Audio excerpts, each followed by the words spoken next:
ನೀವು ಕೂಡ ಡಾಕ್ಟರ್ ಆಗಬೇಕೆ? ಕಡಿಮೆ ವೆಚ್ಚದಲ್ಲಿ ಅಬ್ರಾಡ್ನಲ್ಲಿ ಶಿಕ್ಷಣ ಕೂಡ ಪಡೆಯಬೇಕೆ? ನಿಮಗೆ ಇದೆ ಸುವರ್ಣ ಅವಕಾಶ. ಅತಿ ಕಡಿಮೆ ಬೆಲೆಯಲ್ಲಿ ಅತಿ ಕಡಿಮೆ ವೆಚ್ಚದಲ್ಲಿ ನೀವು ಕೂಡ ಡಾಕ್ಟರ್ ಆಗಬಹುದು.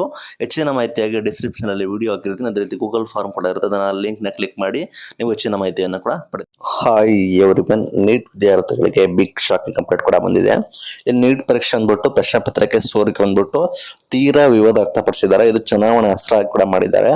ಇಲ್ಲಿ ನಿಮಗೆ ನೀಟ್ ಎಕ್ಸಾಮ್ದು ಪೇಪರ್ ಲೀಕ್ ಆಗಿದೆ ಅಂತ ಹೇಳಿ ವದಂತಿಗಳು ಸೋಷಿಯಲ್ ಮೀಡಿಯಾದಲ್ಲಿ ಸಾಕಷ್ಟು ಸುದ್ದಿ ಕೂಡ ಮಾಡಿದೆ.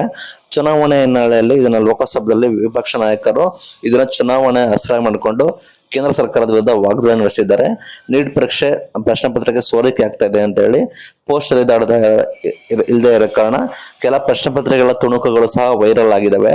ಇದು ವಿದ್ಯಾರ್ಥಿಗಳಿಗೆ ಭಯವನ್ನು ಕೂಡ ಮಾಡಿಸಿದವೆ.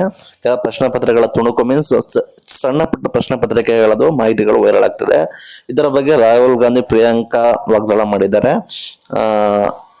ಏನಂದ್ರೆ 12ನೇ ತರಗತಿ ಪಾಸ್ ಆದ ವಿದ್ಯಾರ್ಥಿ ಒಬ್ಬನ ಕನಸಾಗಿರ್ತದೆ ಸರ್ಕಾರಿ ಕೆಲಸ ಗಿಟ್ಟಿಸಿಕೊಳ್ಳಲು. ಯುವಕನೊಬ್ಬ ಹೊರಡ್ತಾ ಇರ್ತಾನೆ.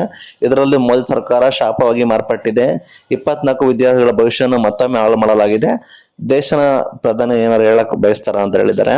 ಇದಕ್ಕೆ ಸಂಬಂಧಿಸಿದಂತೆ ಪ್ರಶ್ನೆ ಪತ್ರಿಕೆ ಸಂಬಂಧಿಸಿದಂತೆ 7 ಮಂದಿಯನ್ನ ವಶಕ್ಕೆ ಪಡೆದಿದ್ದಾರೆ. ಬಿಹಾರದ ಪಾಟ್ನಾ ಪೊಲೀಸರು 7 ಮಂದಿನ ಆಗಿದ್ದಾರೆ.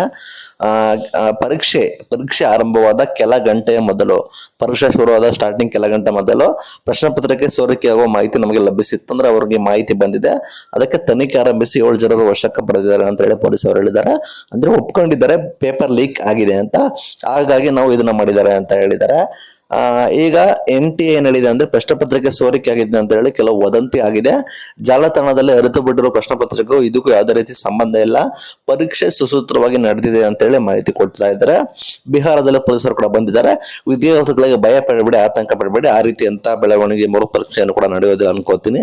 ಸದ್ಯದ ಮಟ್ಟಿಗೆ ಇಷ್ಟೆಲ್ಲ ಬೆಳವಣಿಗೆ ಕೂಡ ನಡೀತಾ ಇದೆ. ನಂತರ IBDP ಅಂತ ಎಕ್ಸಾಮ್ ನಡೀತಾರಲ್ಲ, ಅದು ಕೂಡ ಇಂಟರ್ನ್ಯಾಷನಲ್ ಡಿಪ್ಲೊಮಾ ಪ್ರೋಗ್ರಾಮ್ ಎಕ್ಸಾಮ್, ಅದು ಕೂಡ ಸೋರಿಕೆ ಆಗಿದೆ ಅಂತ ಹೇಳಿದ್ದಾರೆ.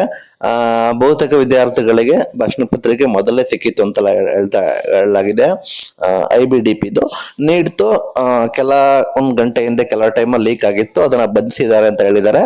ಇದು ಸುಳ್ಳು ಸುದ್ದಿ. ಇದು ಹಳೆ ಪೇಪರ್ನ ಯಾವ್ದು ಲೀಕ್ ಮಾಡ್ತಿದ್ದಾರೆ ಅಂತ NTA ಸ್ಪಷ್ಟನೆ ಕೊಟ್ಟಿದೆ. ಇದರ ಮಧ್ಯೆ 7 ಜನರನ್ನ ಅರೆಸ್ಟ್ ಕೂಡ ಮಾಡಿದ್ದಾರೆ. ಯಾವುದೇ ರೀತಿ ಮರು ಪರೀಕ್ಷೆ ಆ ರೀತಿ ಬೆಳವಣಿಗೆ ನಡೆಯೋದಿಲ್ಲ ಅಂತ ಕಾಣುತ್ತೆ. ಇದು ಇವತ್ತಿನ ವಿಡಿಯೋ. ನಿಮಗೆ ಇದರ ಬಗ್ಗೆ ಪ್ರೂಫ್ ಬೇಕಾದ್ರೆ ಕಮೆಂಟ್ ಮೂಲಕ ತಿಳಿಸಿ, ಬೇಕಾದ್ರೆ ಪ್ರೂಫ್ ನಾನು ಕಳಿಸ್ತೀನಿ. ಇದು ಇವತ್ತಿನ ವಿಡಿಯೋ. Thank you.